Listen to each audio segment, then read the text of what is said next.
যে কোনো মনের মানুষকে আপনার কাছে নিয়ে আসতে পারবেন, উন্মাদ হয়ে যাবে আজকের এই বশীকরণ বিদ্যার মাধ্যমে। আমি সাইফুল কবিরাজ আপনাদের সাথে আছি। এই সাইফুল কবিরাজ চ্যানেলের মধ্যে আমি আপনাদেরকে এমন একটি পাওয়ারফুল বশীকরণ বিদ্যা নিয়ে আপনাদের সামনে আসলাম। কঠিন একটা বশীকরণ, কাজ করবেন সঙ্গে সঙ্গে কাজ হবে আমার এই বিদ্যা। যদি কাজ করার মতো করতে পারেন কাজ হবে।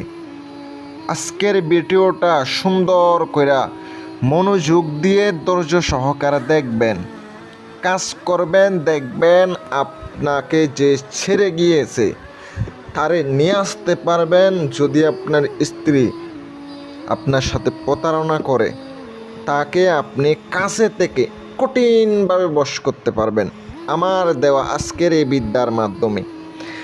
যারা যারা এখনো পর্যন্ত চ্যানেলটি সাবস্ক্রাইব করেন নাই, দয়া করে মেহেরবানি করে সাবস্ক্রাইব করবেন। অনেকে আমাকে কাজের জন্য ফোন দেন, আপনারা নিজের কাজ নিজে করেন, যদি না পারেন আমারে দিবেন। অনেকে বলে ভাই কাজ করেন পরে টাকা দিমু। ভাই কাজ করতে হইলে তো আপনার খরচ লাগবে, একটা কাজে খরচ আছে ওইটা আপনাকে দিতে হবে। না হয় আপনি নিজের কাজ নিজে করেন। কত কষ্ট দেখেন একটা কাজের মধ্যে, যেগুলো দূরের কাজ এগুলো অনেক কঠিন হয়ে যায় কাজগুলো করার জন্য। আপনারা যারা কাজ আমাকে দিয়েছেন আলহামদুলিল্লাহ, কাজগুলো আমি কমপ্লিট করে দিতেছি। আর যারা এখনো দেন নাই আপনারা দিতে পারেন। যদি ভালো লাগে একবার কাজ করাইবেন, একবারও যদি আপনি ফলাফল পেয়ে যান দ্বিতীয়বার আবার কাজ দিতে পারবেন ইনশাল্লাহ। কাজ অবশ্য হয়ে যাবে। কাজ করবেন, কাজ অবশ্য হবে। কাজ হবে না কেন?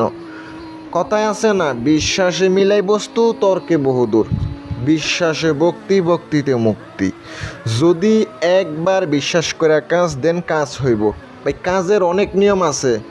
যে নকশাগুলা লিখবেন এগুলার তো নিয়ম আছে। নিয়ম কারণ ছাড়া লিখা নেবেন, লিখে আপনি খাওয়াই দিছেন, লিখে পুইতা দিছেন, কাজ হইব না। আপনি যেখানে কাজ করবেন ওই জায়গাটা আপনার পবিত্র থাকতে হইব। ওই জায়গার মধ্যে বসা কাজ করতে হইব। যেখানে কাজ করবেন অবশ্যই অবশ্যই ওইটা পবিত্র হতে হবে। ভাই আপনি নকশা লিখা দিলে কাজ হইব? আপনাকে নামাজ পড়তে হবে, আপনাকে ভালো একজন মানুষ হতে হবে, তাহলে ভাই আপনি কাজের উপকার পাবেন। আপনার উস্তাদ থাকতে হবে। নকশা লিখে দিলে কাজ হয় না, একটা উস্তাদের এজাজত লাগে। এজাজত ছাড়া যদি নকশা লিখেন কোনো দিনও কাজ হবে না। প্রথমত আপনাকে মেশকো জাফরানের কালি দ্বারা চীনা মাটির প্লেট বর্তন যেগুলো আছে ওর উপরে আপনাকে লিখিত হবে। আপনি যদি ওইটা দিয়ে লিখতে না পারেন তাহলে অন্য কালি ব্যবহার করবেন। আর কাগজেও আপনাকে মেশকো জাফরান কালি দ্বারা লিখিত হবে। অবশ্যই ওখানে কুমকুম কস্তুরি মিক্স করে দিবেন। নকশাটা আপনার তৈরি করা শেষ। 3টা তৈরি করবেন নকশা।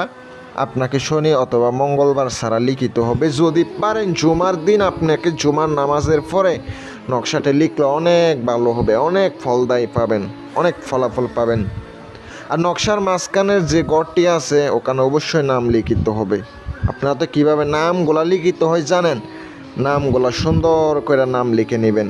তারপরে আপনাকে যেখানে মাটির প্লেটের মধ্যে যেটা লিখছেন চীনার মাটির প্লেটে, ওই প্লেটের সুন্দর করে পানি দিয়া ধুইয়া আপনি তাকে পান করান, খাওয়ান।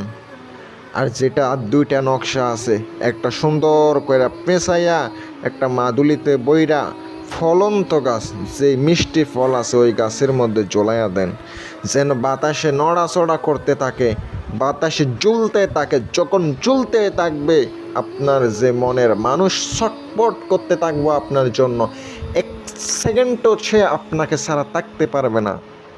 আরেকটা আপনি নিজের সাথে ব্যবহার করবেন। আমি আপনাদেরকে এখানে গ্যারান্টি দিয়ে বললা গেলাম, ভাই কাজ করবেন ইনশাল্লাহ আল্লাহর রহমতে ফলাফল পাবেন। যদি আমার বিদ্যা ভালো লাগে আপনারা কাজ করবেন। আমার পক্ষ থেকে অনুমতি দিব ভিডিওটা 20 জনের মাঝে শেয়ার করে দিবেন, তাহলে আমার পক্ষ থেকে অনুমতি পেয়ে যাবেন ইনশাল্লাহ। আর যারা কাজ করাইবেন অবশ্যই উল্টাপাল্টা ফোন দিবেন না। আপনাদের যাদের কাজ আছে তারাই ফোন দিবেন। ভালো লাগলে কল দিয়েন, ইনশাল্লাহ আমি কাজ করে দিব। সকলে ভালো থাকবেন, সুস্থ থাকবেন। আসসালামু আলাইকুম ওয়া রাহমাতুল্লাহ।